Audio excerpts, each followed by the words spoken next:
Hello everyone, I hope you all are doing good in your studies. तो हम कर रहे हैं यहाँ पे BFHS staff nurse with GMCH and PGI की प्रेपरेशन।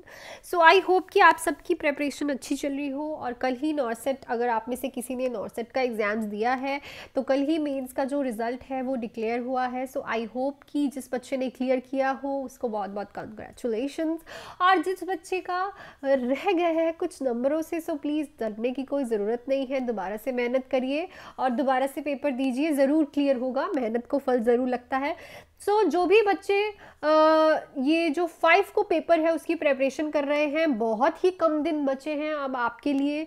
आप अपना दिन रात एक कर लीजिए, 20 दिन की मेहनत आपको कुछ ना कुछ देके जाएगी, वो देके जाएगी जो कि आप जीवन भर का सपना देख रहे हो।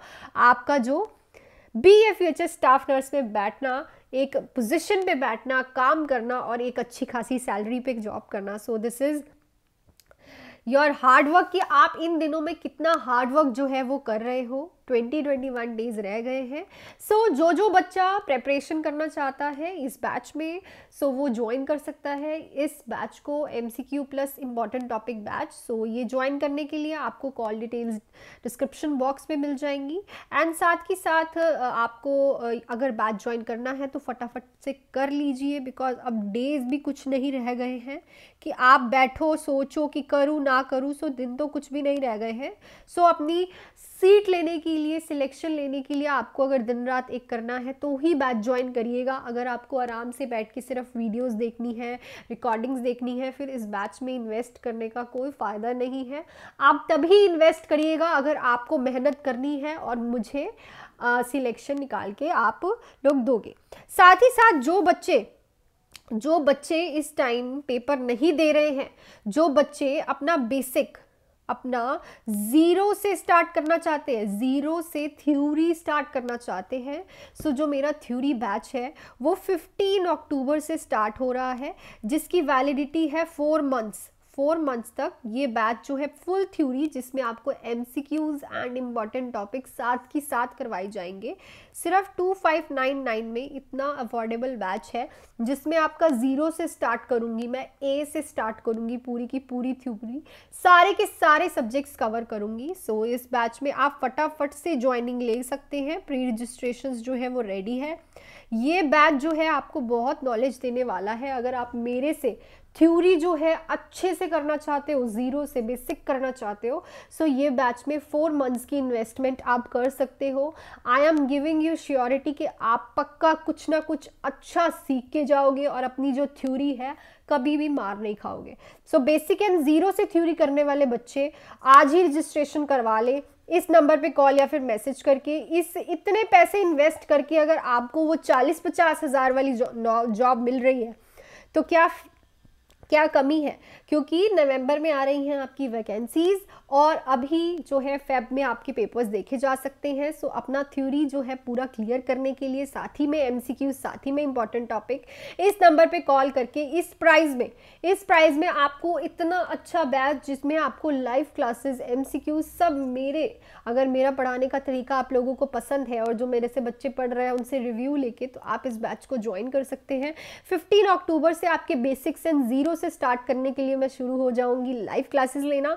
सो आई होप कि आप बच्चों को ये बैच बहुत ही ज़्यादा अफोर्डेबल लगा हो, क्योंकि ये बैच बहुत ही ज़्यादा इजी है फाइनेंशियली। अगर किसी को प्रॉब्लम है तो 4 महीने के लिए इतने पैसे बहुत ही, आपको अगर पढ़ना है तो पैसों का बहाना कोई होता ही नहीं है, ठीक है। अगर पढ़ना है, बेसिक क्लियर करना है कि यार मैंने स्टडी की है तो इसका फ़ायदा तो होना चाहिए ना, कहीं मेरे को अच्छी जॉब तो लगनी चाहिए है, तो आप ये बैच ज्वाइन कर सकते हैं। मैं आपको एक एक पॉइंट क्लियर करवाऊंगी उस लाइव बैच में। आपको साथ ही में ऐसे MCQs कराऊंगी जो आपको पेपर क्लियर करवाएंगे, साथ ही में आप किसी के आगे मार नहीं खा पाओगे थ्योरी के चक्कर में। सो इस नंबर पे कॉल करके आप 15 अक्टूबर से पहले करवा लीजिएगा, क्योंकि उसके बाद आपके जो सिलेबस है वो फिर आपको कवर अप करने में मुश्किल आएगी। सो 15 अक्टूबर से स्टार्ट हो रहा है, ये प्राइस है। इस नंबर पे कॉल करके आप 4 मंथ्स के लिए मेरे साथ जुड़ सकते हैं। सो अपने क्वेश्चंस पे चलते हैं। कल हमने 655 5 क्वेश्चंस कर लिए थे और आज का हम क्वेश्चन करेंगे। The nurse has created a plan of care. So एक नर्स क्रिएट कर रही है plan of care to include in intervention focused on resuming self care for a client who is in attraction. The nurse evaluate the plan of care and determines that which observation indicate a successful outcome. So आप देख सकते हैं जैसे questions मैं करवाती हूँ वो आपको कहीं नहीं मिलेंगे। इससे भी बेटर क्वेश्चंस मैं आपको अपने बैचेस में कराती हूँ, थ्योरी बैच में कराऊंगी, इंपॉर्टेंट टॉपिक बैच में कराऊंगी, एमसीक्यू बैच में, क्योंकि ऐसे ही क्वेश्चंस आपके डाउट्स क्लियर करते हैं और आपका जो कॉन्फिडेंस है बिल्ड करते हैं। ठीक है, तो ऐसे ही क्वेश्चंस प्रैक्टिस करो। सो नर्स ने एक प्लान ऑफ केयर बनाया है, ठीक है, ताकि जो पेशेंट था जिसको ट्रैक्शन लगी थी उसकी जो सेल्फ केयर है दोबारा से शुरू हो सके। सो ऐसी कौन सी इवैल्यूएशन है जो उससे पता चलेगा कि जो उसने प्लान केयर बनाया था वो बिल्कुल सक्सेसफुल हुआ है। The client denies the need for assistance with care. The client allows the family to assist in the care. The client assist in self care as much as possible. The client allows the nurse to complete the care on the daily basics. So आपको पता है कि जो client है वो अपनी self care में as much as possible assist करने लग गया है। सो इट मीन्स जो आउटकम है बहुत अच्छी निकल के आ रही है, क्योंकि पेशेंट का जब हम ट्रैक्शन लगा होता है उसका दोबारा से सेल्फ केयर वो खुद से करना स्टार्ट करना है, उसे डेली एक्टिविटीज़ की तरफ लेके जाना है, उसकी नॉर्मल लाइफ की तरफ लेके जा रहे हो। सो सबसे पहले वो इसकी तरफ ये इशारा करेगा। So next है the nurse teach a pregnant client to perform Kegel exercise, which statement by the client indicates an understanding to the purpose of these type of exercise. So एक नर्स है प्रेग्नेंट क्लाइंट को बता रही है कि Kegel exercise कैसे करते हैं। तो ऐसी कौन सी स्टेटमेंट है जो कि इंडिकेट करेगी कि उसे समझ आ गया है कि ये एक्सरसाइज जो है किस पर्पस के लिए की जाती है। The exercise will help reduce बैकएक। The exercise will help prevent ankle oedema. The exercise will help strengthen the pelvic floor.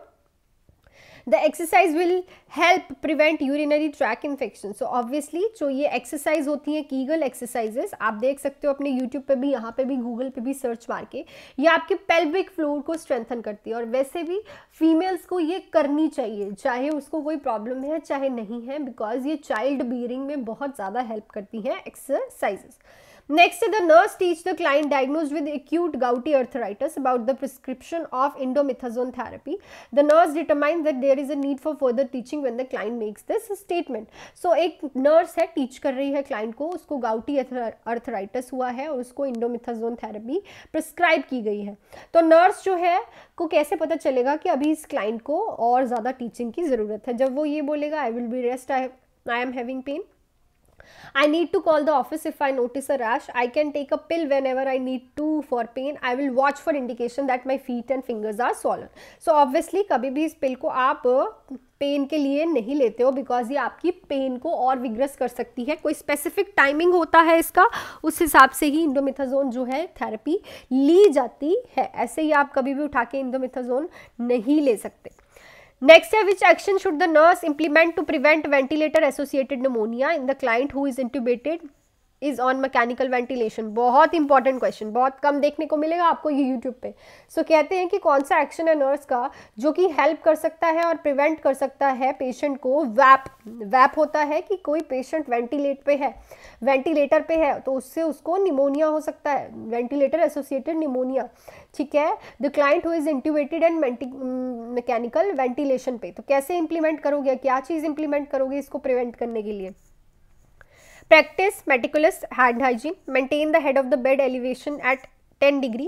Perform suctioning of oral cavity secretions every 4 hours. Have the respiratory therapist changes the ventilator circuit tubing every 4 hourly. So obviously अगर आप meticulous होता है कि regularly and frequently hand washing करते रहोगे जब भी उस पेशेंट का कोई प्रोसीजर कर रहे हो या फिर उसके साथ कुछ आप कोई उसका प्रोसीजर परफॉर्म कर रहे हो, उसको मेडिकेशन दे रहे हो, सो इससे उसका जो वेंटिलेटेड एसोसिएटेड निमोनिया है वो प्रिवेंट हो सकता है। Next है which procedure should be avoided in order to help prevent the transmission of HIV from positive mother to her fetus during the intrapartum period. So intrapartum period में आप कौन सा प्रोसीजर को अवॉइड करोगे जो कि हेल्प करेगा HIV का ट्रांसमिशन प्रिवेंट करेगा फीटस को होने में। Caesarean birth, epidural anaesthesia, external foetal heart monitoring, direct internal foetal heart rate monitoring, sorry avoid करना है आपको। आप कभी भी इनडायरेक्ट फीटल हार्ट मॉनिटरिंग नहीं करते। इंटरनल मतलब आप अगर फीटल हार्ट मॉनिटरिंग इंटरनली करोगे तो जो HIV है वो पॉजिटिव मदर की किसको जा सकती है, उसके बच्चे को। सिजेरियन सेक्शन करते हो, एपिड्यूरल एनेस्थीसिया भी देते हो, और एक्सटर्नल करते हो। इंटरनली कभी नहीं करते, एक्सटर्नली करते हैं, इंटरनली कभी नहीं करते HIV मदर में। नेक्स्ट है, which prescribe procedure should the nurse withhold until the comatose client is properly intubated. एक कोमाटोज होता है, जो कोमा में पड़ा है पेशेंट, उसको इंटीब्यूट कर रहे हैं, इंटूबेट कर रहे हैं। कौन सा प्रोसीजर जो है उसको अभी विदहोल्ड करना है, मतलब रुकना है। Gastric feeding, urethral catheterization, finger stick for blood glucose level, venipuncture for complete CBC count. Obviously आपको गैस्ट्रिक फीडिंग अभी नहीं देनी जब तक वो प्रॉपरली इंट्यूबेट ना हो जाए और आप कंफर्मेशन ना ले लो एक्सरे करा के कि ट्यूब बिल्कुल सही है कि नहीं है, ठीक है। कैथराइजेशन भी कर सकते हो, ग्लूकोज लेवल भी चेक कर सकते हो, और CBC के लिए आप वेन पंचर भी कर सकते हो, बट गैस्ट्रिक फीडिंग जो है वो आपको रोकनी होती है। नेक्स्ट है, the nurse is monitoring a client with the diagnose of CKD, which assessment finding should the nurse report the primary health care provider. एक नर्स है, मॉनिटर कर रही है क्लाइंट को, उसको CKD है, क्रॉनिक किडनी डिसीज है। ऐसी कौन सी असेसमेंट है जो कि नर्स को रिपोर्ट करनी है उसी time primary health care provider को? पेलर, फटीग, लिथार्जी या फिर पिचियाचे। ऑब्वियसली जिसको CKD होती है, अगर उसमें पिचियाचे देखने को मिलते हैं, ठीक है, अगर उसमें आपको पिचियाचे देखने को मिलते हैं, उसी टाइम ही आपको क्या करना है, पेशेंट के बारे में किसको बताना है? डॉक्टर को। ये क्या होता है? Tiny round brown purple spots, ठीक है, छोटे छोटे ब्राउन पर्पल स्पॉट्स जो है पेशेंट की बॉडी पे देखने को मिलेंगे आपको। और अगर ये आपको देखने को मिलते हैं तो आपको फटाफट से CKD वाले पेशेंट, क्रॉनिक किडनी डिसीज वाले पेशेंट का कहाँ पे जाके बताना है? डॉक्टर को। क्लियर है? This is all about this video. I hope कि आपको क्वेश्चंस अच्छे लगे हों, ठीक है। मैं रेगुलर वीडियो डालती हूँ इसीलिए, ताकि जो आप थोड़े क्वेश्चंस करो पर अच्छे से करो। और मेरा हमेशा से यही रहा है कि जो भी टॉपिक आप MCQ में करते हो उस टॉपिक को उसी दिन कर लो, 1-2 घंटे लगा के अच्छे से कर लो, ठीक है। और 15 अक्टूबर से पहले जिस बच्चे ने इनरोलमेंट कराना है, ठीक है, जिसको चाहिए कि यार मुझे अपनी स्टडीज़ का फ़ायदा उठाना है, अगर आपने इतना खर्चा किया है नर्सिंग पे तो आपको जॉब भी लेनी है, जॉब के लिए थोड़ा चुस्त हो जाओ, दुरुस्त हो जाओ। 15 अक्टूबर से स्टार्ट होने जा रहा है फुल थ्योरी बैच, जिसमें आपको सब कुछ करवाऊंगी मैं, ज़ीरो से स्टार्ट करूंगी। मेरे लिए जो बच्चे इनरोल करेंगे उनको कुछ नहीं आता, मैं उनको ऐसे कराऊंगी कि उनको बेसिक से स्टार्ट करूंगी। ओनली 259, बहुत ही अफोर्डेबल प्राइस है बच्चों। अगर 4 महीने में आपको ये सब सीखने को इस प्राइस में मिल रहा है तो देरी नहीं करनी चाहिए, क्योंकि आपको ये जॉब दिला सकता है, 40-50 हज़ार की सैलरी दिला सकता है महीने की, ठीक है। ये छोटी सी इन्वेस्टमेंट, ठीक है। और मेरे लिए अगर मेरा बच्चा कोई जॉब पे जाता है it's very honourable thing for a teacher. अगर आपको इस बैच में 4 मंथ्स के लिए मेरे साथ जुड़ना है, आप इस नंबर पे कॉल करके आज ही एनरोलमेंट करवा लीजिए, आज ही एनरोलमेंट करवा लीजिए, क्योंकि उसके बाद आपका सिलेबस ख़त्म। क्योंकि देखो क्या होता है कि अब जिस बच्चों ने MCQ and important topic batch join किया है और कईयों ने पहले से ही कर रखा है, वो बच्चे काफ़ी दिन से मेहनत कर रहे हैं और ये बच्चे 20 दिन करेंगे। सिलेबस को कवर करने में बहुत ज़्यादा टाइम लग जाता है, इसलिए इस नंबर पे कॉल करके अभी से ही थ्योरी बैच आप ही के लिए लेके आई हूँ। आप ही लोग बोलते हो मैम थ्योरी कराओ अच्छे से, मुझे ये टॉपिक कराओ, वो टॉपिक कराओ। यूट्यूब पे आपको कभी कुछ सही नहीं मिलेगा। यूट्यूब पे आपको सिर्फ 100 में से 10% नॉलेज मिलती है मेरे बच्चों। कभी भी यूट्यूब से अपना पेपर देने जाओ तो ये सोच के जाना कि मैं उस पेपर को सिर्फ 50% ही कर पाऊंगा। इम्पॉसिबल नहीं है, बट पॉसिबल भी नहीं है। फटाफट से रजिस्ट्रेशन करा लीजिए। एंड अगर किसी को 250 पोस्टों के लिए रजिस्ट्रेशन करानी है, जो MCQ बैच है और इम्पॉर्टेंट टॉपिक, तो वो भी इसी नंबर पे कॉल करके जुड़ सकता है। Thank you so much and all the best and do hard work. Video को लाइक एंड सब्सक्राइब जरूर कीजिएगा चैनल को। Thank you so much and bye.